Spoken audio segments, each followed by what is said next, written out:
part of Sydney campus.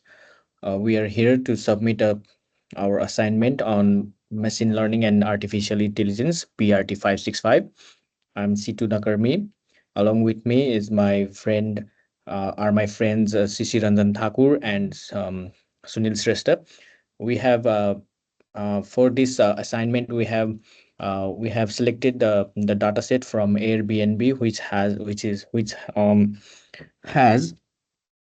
a wide range of uh, uh, um, living spaces around the world. So let's dive into what's next inside the um, presentation.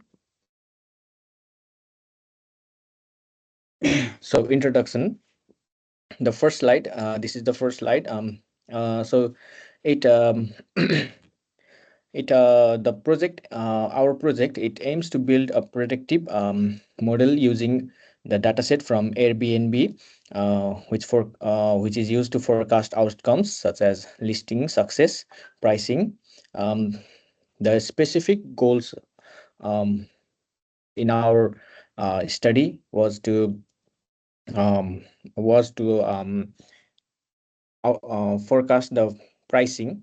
We majorly focused on pricing, um, uh, which could um, which could be based on various factors like location, reviews, availability. So in this context, the project can be seen as solving a real world problem for Airbnb hosts or even potential investors.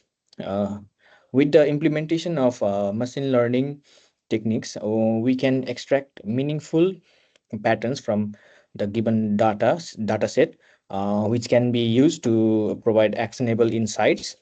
For example, if we can predict that certain neighborhoods are more likely to attract high bookings, Airbnb hosts in those areas could set competitive prices. Mm, Dataset description.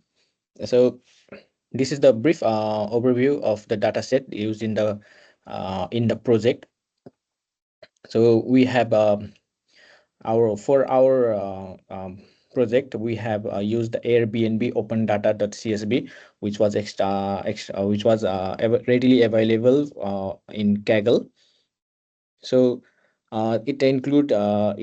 it has around 1 lakh rows and almost 20 columns.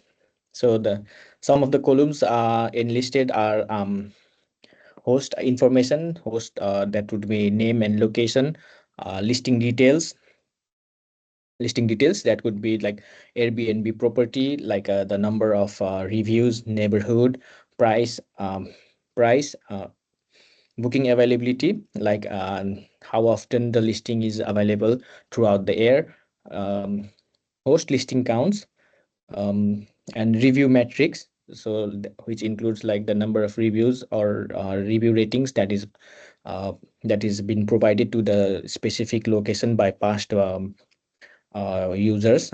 Geographical data like latitude, longitude, which allows map listings of geographically. So the dataset, we have used the explanatory data analysis, which was conducted to understand the dataset better. So it is one of the important step as it helps to uncover patterns, anomalies, and relationship between the variables um, before applying machine learning models. So at first, we have done is we have identified the missing values, um, and like if some listings have no value or no data, for the number of prices or reviews, we have to decide whether to drop or um, fill in the missing values.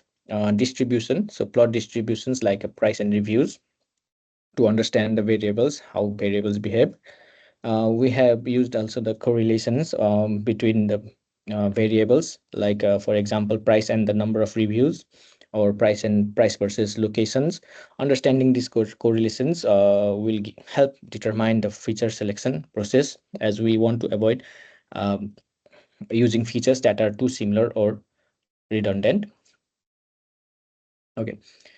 Detecting outliners, yeah, which is unusually high price could skew the data. By identifying these outliers, so we can decide whether to remove or understand the data. So in the methodologies feature selection, so we have like removed irrelevant features like host ID, so which has no has least significant in the data set, and focused more on features like price, reviews, and house rules. We have also used some of the correlation metrics to find redundant features. So that's all from my side. So further description will be provided by my friend um, Sunil. Over to you.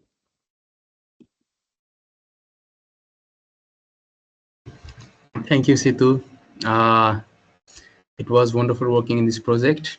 My role in this project was to focus on data cleaning, pre-processing, and the implementation of learning model.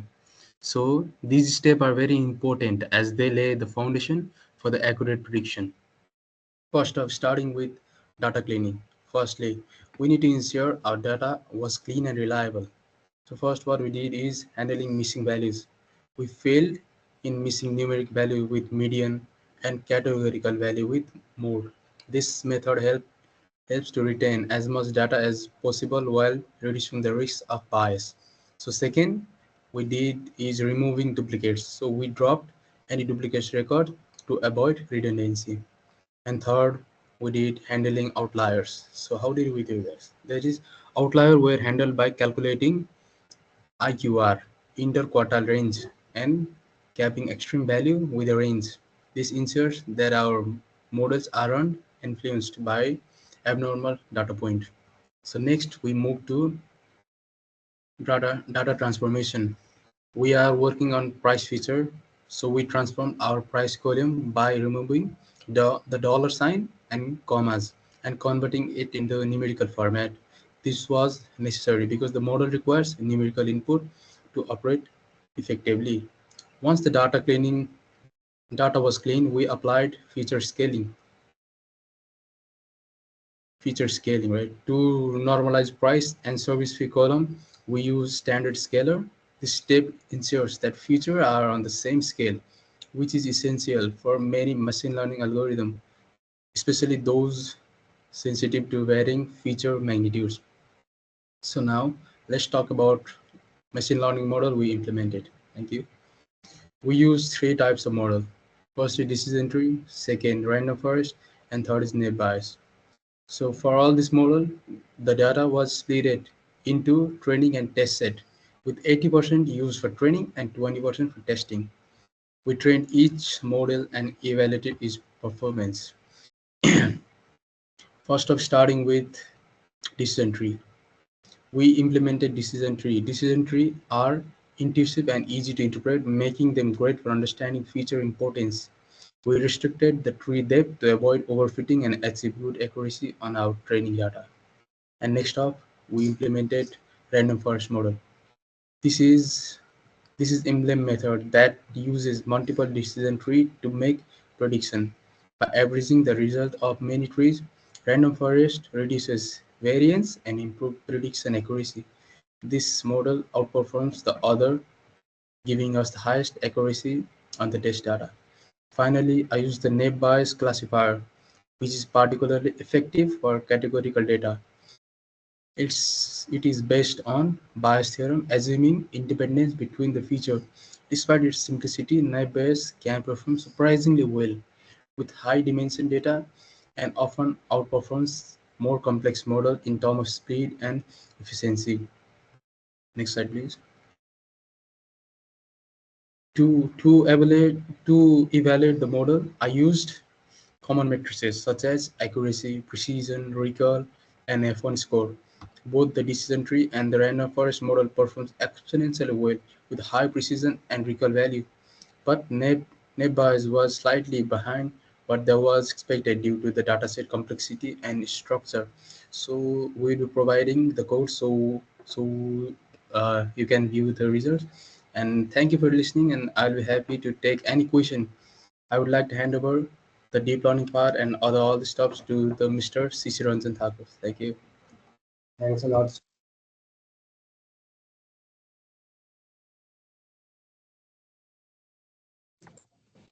Thanks a lot, Sunil. And I really like you assisted us in this project to handle all of the machine learning part.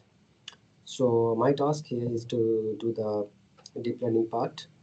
So before diving deep into this a specific use case of Airbnb, first of all, I want to tell you about the application of deep learning methods because it's very important.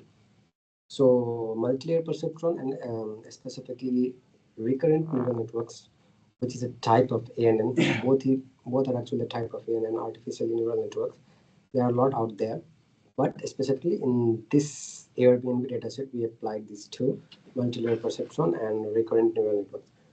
So this dataset actually contains, as our friend Chitu told us earlier, there are actually 20 columns, obviously 20 features on which we work.